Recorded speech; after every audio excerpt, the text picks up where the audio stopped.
Voltamos com o Papo de Juventude. Hoje a nossa conversa é sobre obesidade infantil. Dados apontam que no Brasil, 1 em cada 3 crianças com idade entre 5 e 9 anos está com excesso de peso ou obesidade. Projeções da Organização Mundial da Saúde indicam que em 2030, daqui a 10 anos, o Brasil será o 5º país do mundo com crianças obesas. No bloco anterior, a gente deu um panorama aí com as nossas especialistas no tema, a doutora Cláudia, endocrinologista, Elisa, nutricionista, e a gente tem aqui também a Lívia, que é advogada do Instituto Alana. Ela vai dar uma contribuição com a gente, que é uma questão muito importante no consumo das crianças, que são as propagandas, né, Lívia? A gente sabe aí que quando a gente fala de alimentação, existe muita questão que a gente fala de comer com os olhos, né? O que chama a atenção principalmente das crianças que gostam aí de cores, de personagens. A gente tem uma legislação que proíbe uma propaganda voltada exclusivamente para as crianças, ou seja, com itens que possam chamar a atenção dessas crianças.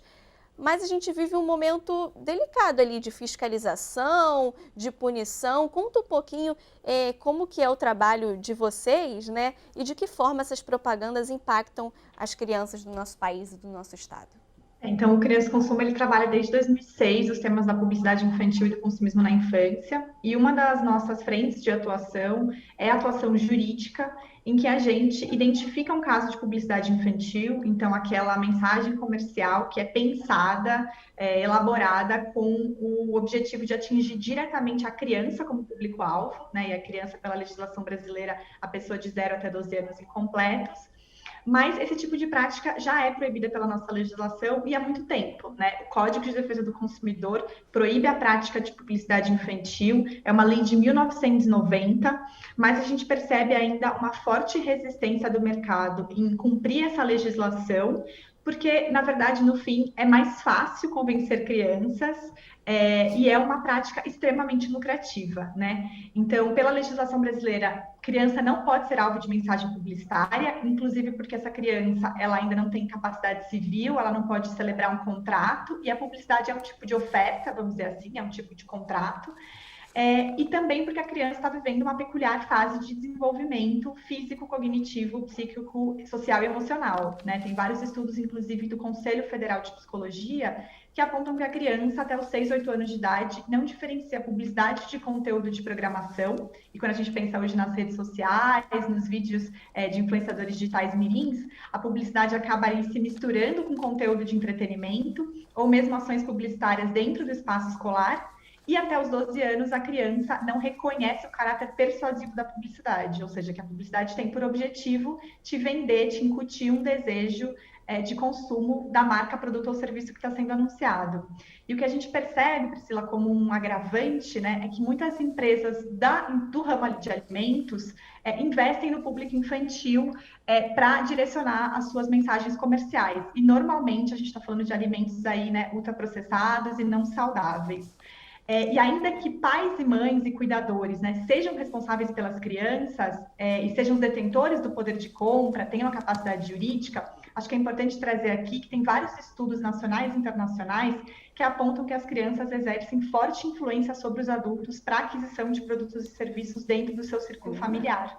Então, tem estudos, inclusive, de um canal infantil da TV fechada, por exemplo, que aponta que 27% das crianças entrevistadas utilizavam o método de insistir com seus pais e mães para que eles comprassem o produto esperado, até que eles acabassem cedendo, e que para 56% dessas crianças, os itens mais fáceis de pedir e conseguir dos pais e mães eram comidas, lanches e biscoitos. Ou seja, então o famoso levar a criança na hora do mercado, né? A conta, além de sair mais cara, como você falou, né? Acaba vencendo aí pela insistência, às vezes, né? Justamente pela atratividade desses produtos. E a outra questão é, como você bem falou, que a publicidade acaba se confundindo com entretenimento, né? No caso aí dos youtubers e tudo mais, e o que dificulta ainda mais essa fiscalização, né, Lívia? Exatamente. Então, esse fator amolação, ele é um ponto importante. A gente fala que um dos impactos negativos da publicidade infantil é o estresse familiar e muitas vezes, como consequência, o superendividamento das famílias. Tem relatórios, inclusive, da ONU, da Organização das Nações Unidas, que apontam isso, que as famílias, às vezes, deixam de adquirir itens necessários e itens básicos para atender um desejo de consumo dessas crianças.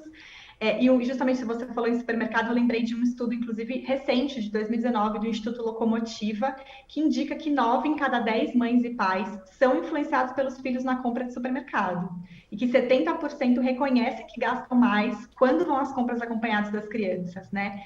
E aí, sobre especificamente a questão da fiscalização, a gente tem órgãos do poder público que podem e têm aí na sua competência, né, fiscalizar e aplicar a legislação que já existe no Brasil, por exemplo, o PROCON, Defensoria Pública, Ministério Público, faz parte da atuação do Criança Consumo enviar denúncias a esses órgãos, mas qualquer cidadão pode, quando identificar um caso de publicidade infantil abusiva, né, então que fale diretamente com a criança, denunciar diretamente para esses órgãos, mas a gente percebe essa dificuldade, sim, hoje de fiscalização, porque são muitos os vídeos que são publicados, né, em plataformas e redes sociais por minuto, e também quando a gente pensa na questão do espaço escolar, não agora em razão da pandemia, mas também tem muitas empresas que usam esse espaço para direcionar mensagem para crianças, e os órgãos do poder público não estão dentro desses espaços, né?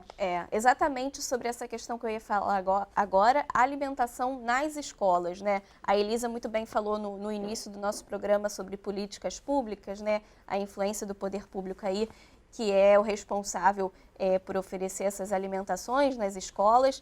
Elisa, fala aí da sua questão, do seu panorama, da sua análise, do que precisa melhorar dentro dessas escolas. A gente sabe que as crianças passam um grande tempo da vida ali, né, do dia, dentro dessas escolas e consomem esses alimentos. O que precisa melhorar em relação à alimentação saudável?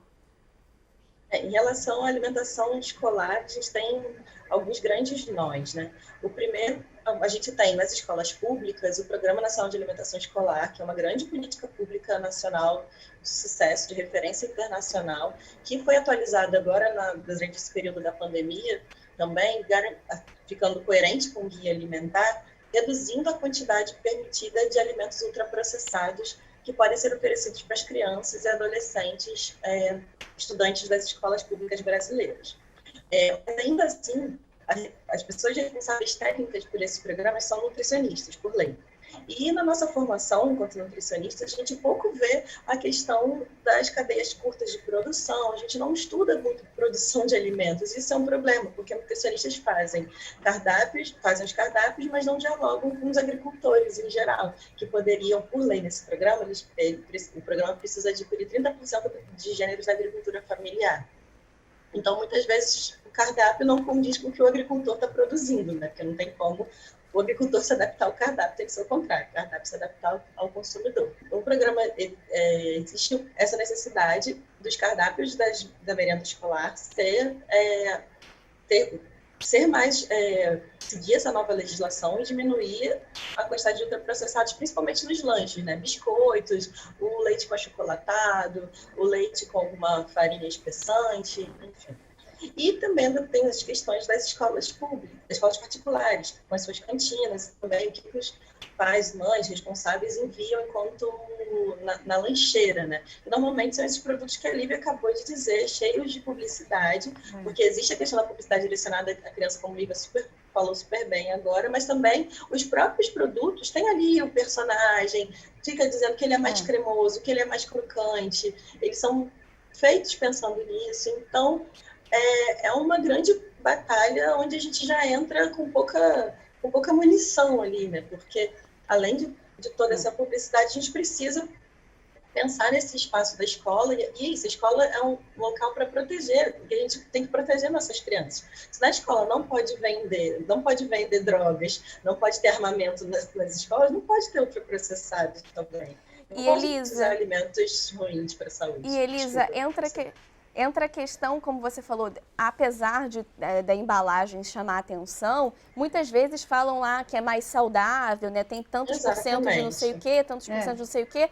E aí entra a importância da leitura do rótulo, né, desses alimentos, que é um comportamento que precisa ser inserido, né, na nossa sociedade, de realmente ler rótulo, ver o que compõe aquele alimento, os alimentos iniciais ali, né, quais são em maioria, quais não são.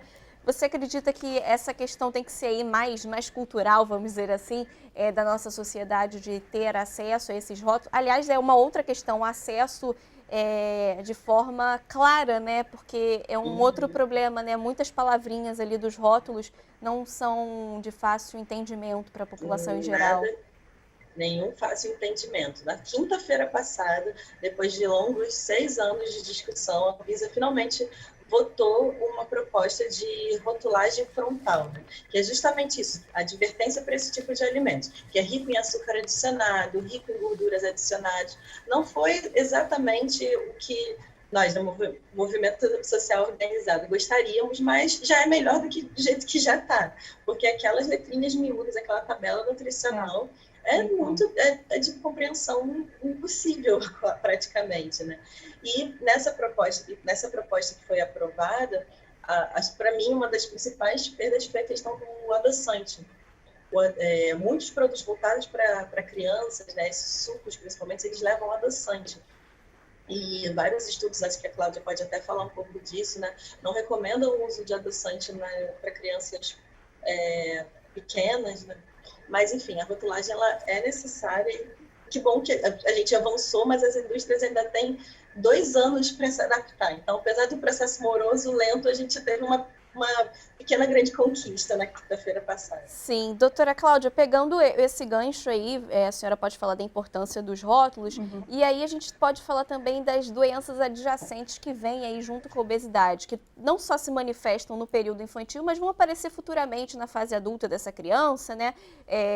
Como, por exemplo, a diabetes, um problema de coluna. Eu queria que a senhora, como endocrinologista, falasse sobre as consequências dessa alimentação mais difícil, né, na infância, como é que vai se refletir isso no futuro? A obesidade é um assunto muito sério, né? Então, quando acontece a obesidade, você tem a gordura, essa gordura subcutânea, mas você tem também uma grande obesidade, gordura que a gente chama de visceral, que é aquela gordura abdominal, que até reflete também na circunferência abdominal. Então, essa gordura, esse tecido adiposo, ele produz algumas substâncias, algumas chamadas citocinas inflamatórias. Então, isso aumenta muito o risco de desenvolvimento de diabetes, hipertensão e várias outras que a gente chama de comorbidades. A gente ouviu muito falar de comorbidades como fator de risco para o Covid, né? Durante esse tempo, todo mundo, tem comorbidades, tem risco. Então, o diabetes, que o mais comum da criança e adolescente, que é o diabetes tipo 1, que é por uma deficiência, uma falta de insulina, por uma lesão, enfim, autoimune, vários fatores que levam ao diabetes tipo 1, uma destruição das células do pâncreas produtoras de insulina, é o diabetes mais comum na criança e adolescente. Mas o que a gente tem visto é o surgimento cada vez mais precoce, até mesmo criança, 9, 10 anos, a gente já viu, em adolescentes muito, é o diabetes tipo 2, que é o diabetes relacionado à obesidade. Então, você tem uma resistência à insulina. A insulina é o hormônio que a principal ação dela é pegar a glicose e botar para dentro da célula. Então, a obesidade, principalmente quem tem história familiar já de diabetes, você tem uma dificuldade na ação dessa insulina. Então, você tem que liberar muita insulina para fazer a mesma ação. Então, hoje em dia, a gente já está vendo um diabetes que era comum depois dos 30, 40 anos, já aparecendo na criança. E diabetes também, e isso junto é mais grave ainda, porque vem acompanhada dessas outras comorbidades.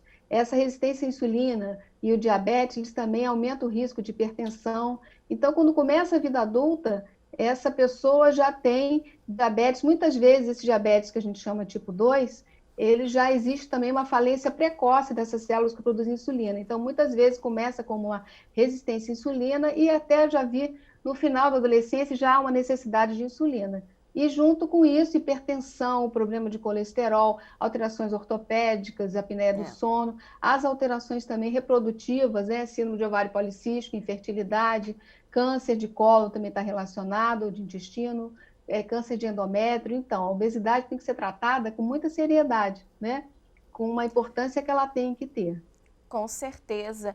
Nosso tempo, infelizmente, acabou, a gente deu dicas aí, conseguiu dar um panoramazinho, nosso tempo é rápido, né?